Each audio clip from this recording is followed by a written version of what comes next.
7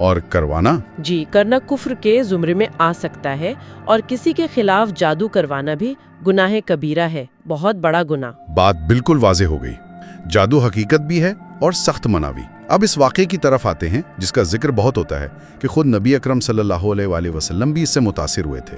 کیا یہ ذرائع سے ثابت ہے؟ جی ہاں، یہ واقعہ مستعرض حدیث میں تفصیل سے آیا ہے۔ مدینہ منورہ میں لبید بن عاصم نامی ایک یہودی تھا جو منافق بھی تھا۔ اچھا۔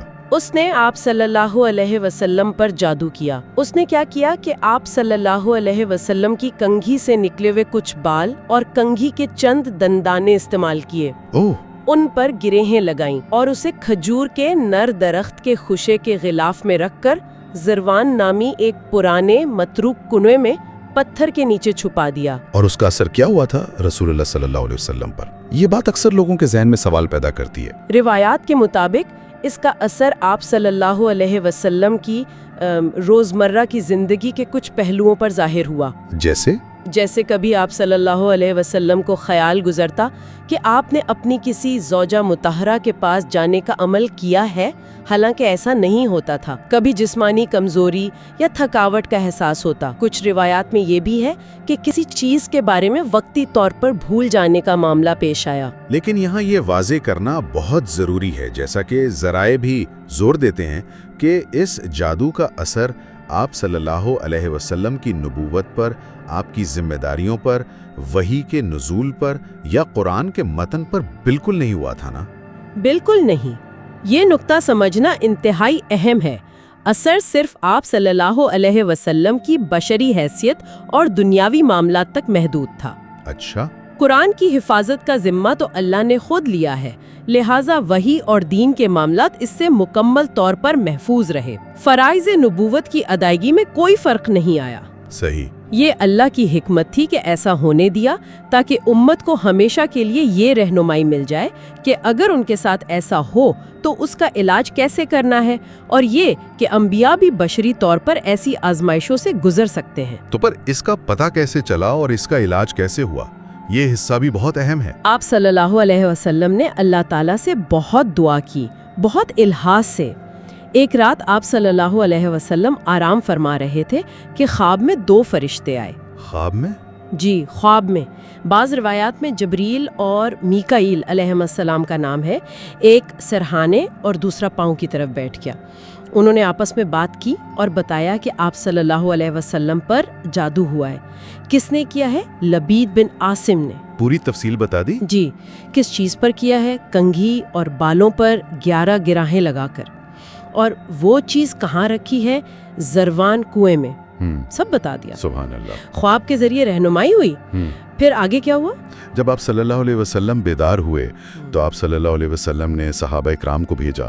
حضرت علی، حضرت زبیر، حضرت عمار بن یاسر رضی اللہ عنہم ان میں شامل تھے۔ کنویں پر؟ جی، اس کنویں پر بھیجا۔ انہوں نے وہاں سے وہ غلاف نکالا جس میں کنگھی، بال اور وہ 11 گرائیں لگی ہوئی تھیں۔ مل گیا وہ؟ جی، وہ آپ صلی اللہ علیہ وسلم کے پاس لایا گیا۔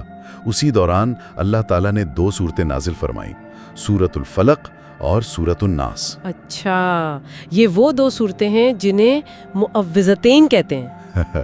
پناہ دینے والی صورتیں ہیں۔ جی بالکل۔ سورۃ الفلق میں باہر سے آنے والے شر سے پناہ مانگی گئی ہے، جیسے رات کے اندھیرے کا شر، گروہوں میں پھونک مارنے والی جادوگرنیوں کا شر اور حسد کرنے والے حاسد کے شر سے اللہ کی پناہ۔ ٹھیک۔ اور سورۃ الناس میں اندرونی شر، یعنی انسان کے دل میں وسوسے ڈالنے والے شیطان کے شر سے، چاہے وہ جنات میں سے ہو یا انسانوں میں سے، اللہ کی پناہ طلب کی گئی ہے۔ تو آپ صلی اللہ علیہ وآلہ وسلم نے ان صورتوں سے علاج کس طرح کیا؟ جب وہ جادو کی چیزیں لائیں گئیں تو آپ صلی اللہ علیہ وآلہ وسلم ان دونوں صورتوں کی آیات پڑھتے جاتے تھے۔ کل 11 آیات ہے نا دونوں کی ملا کر؟ 11 آیات، 11 گرہ۔ جی، ہر آیت پڑھنے پر ایک گرہ خود بخود کھلتی جاتی تھی۔ جب 11 آیات مکمل ہوئیں تو ساری گرہیں کھل گئیں اور آپ صلی اللہ علیہ وآلہ وسلم ایسے تر و تازہ اور ہلکے پھلکے ہو گئے جیسے کسی بوجھ سے آزاد ہو گئے ہوں۔ اللہ اکبر۔ اس طرح اللہ نے اپنے نبی صلی اللہ علیہ وآلہ وسلم کو شفا دی اور امت کو جادو کا علاج بھی سکھا دیا۔ پڑھنے کے لیے نہیں بلکہ جادو اور دوسرے شرور سے بچاؤ اور علاج کا ایک طاقتور ذریعہ ہے۔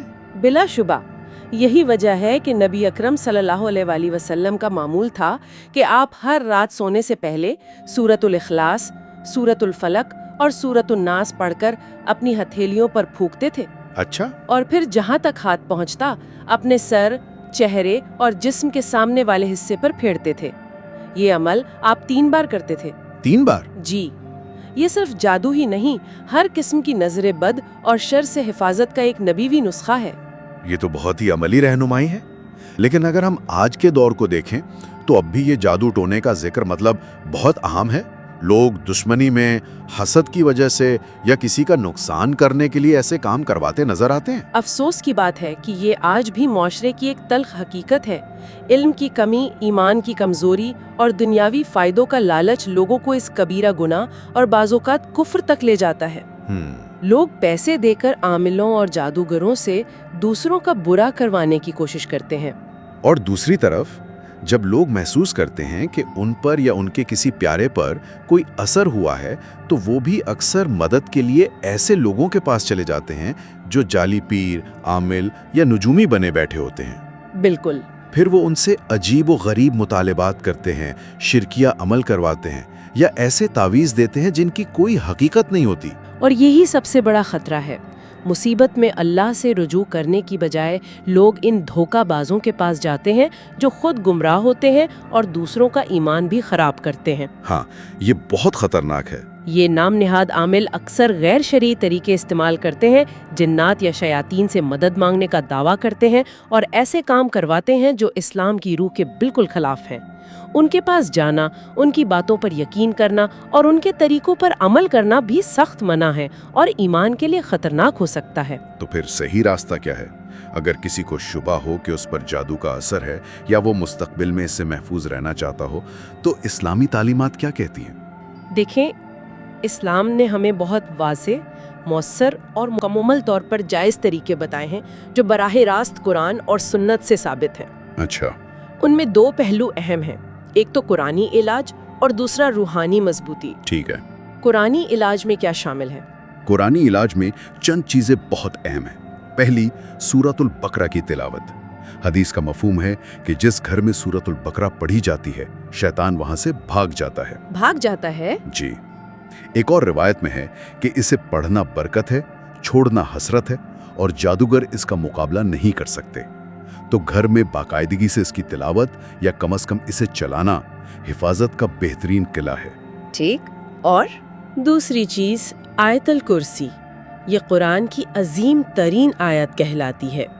ہر فرض نماز کے بعد، صبح شام کے اذکار میں اور خاص طور پر رات کو سوتے وقت اسے پڑھنے کی بہت تاکید اور فضیلت ہے۔ یہ شیطان اور جادو سے حفاظت کرتی ہے۔ آیت الکرسی، جی۔ اور تیسری، معوذتین یعنی سورۃ الفلق اور سورۃ الناس۔ جیسا کہ ہم نے نبی صلی اللہ علیہ وآلہ وسلم کے واقعے میں دیکھا، یہ خاص طور پر جادو اور دیگر شرور سے پناہ کے لیے نازل ہوئیں۔ ہاں، وہ 11 گروہوں والا واقعہ۔ بالکل۔ انہیں روزانہ صبح اور شام 3 بار پڑھنا مسنون عمل ہے۔ ٹھیک ہے۔ یہ تو ہو گئے قرآنی وظائف۔ اور روحانی طور پر خود کو کیسے مضبوط کیا جا سکتا ہے؟ روحانی مضبوطی بھی اتنی ہی اہم ہے۔ اللہ پر کامل بھروسہ یعنی توکل۔ یہ یقین دل میں پختہ کرنا کہ اللہ کی اجازت کے بغیر کوئی بھی، چاہے وہ جادوگر ہو یا کوئی اور مخلوق، ذرہ برابر نفع یا نقصان نہیں پہنچا سکتا۔ یہ سب سے اہم ہے شاید۔ بالکل۔ دوسری چیز، دعا اور استغفار۔ اللہ سے مسلسل حفاظت کی دعا مانگنا، صبح شام کی مسنون دعائیں پڑھنے کا اہتمام کرنا، کثرت سے استغفار یعنی اللہ سے معافی مانگنا بھی بلائیں ٹالتا ہے۔ دعا تو مومن کا ہتھیار ہے۔ صحیح۔ تیسرا، شرک سے مکمل پرہیز۔ ہر قسم کے شرک سے بچنا ضروری ہے۔ تعویذ، گنڈے، کالے دھاگے، نجومیوں کی باتیں یا کسی مزار، پیر، فقیر سے غیر شرعی امیدیں وابستہ کرنا، ان سب سے بچنا اور صرف اللہ پر یقین رکھنا۔ یعنی صرف اللہ سے مانگنا ہے۔ جی، صرف اللہ سے۔ اور چوتھی بات، دین پر عمل۔